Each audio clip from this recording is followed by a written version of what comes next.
अरे मग काय राव, 100% पार्टीला येणार आहे, 100%. अरे पण ऑफिस वाली पिंकी नाही येणार आहे. काय यार, नाही राव, मग तिच्याशिवाय मी नाही येऊ शकत पार्टीला. अरे तुला माहिती ना तिच्यात माझा किती जीव अडकलेला आहे. नाही नाही नाही, तिच्याशिवाय मी पार्टीला येऊ शकत नाही. तुम्ही तुमचं जा. नाही, मी कॅन्सल आहे, मी नाही येणार पार्टीला, नको. अहो, मी तुमचं सगळं बोलणं ऐकलेलं आहे.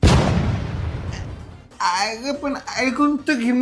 थांबा, मी पार्टीला येत नाहीये म्हणून तुम्ही पण जात नाही का?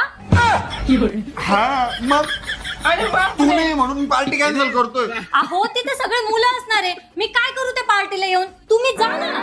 तुला माहितीये ना तुझ्यात किती जीव अडकलेला आहे माझा. तुझ्याशिवाय नाही जाऊ शकत राव मी पार्टीला. अशा 100 पार्ट्या कुर्बान करेल मी. कॅन्सल, मला नाही जायचं पार्टीला. अहो, जा ना तुम्ही एन्जॉय करा ना. आता मी तुला एकदा सांगितलं ना, मी तुझ्याशिवाय पार्टीला नाही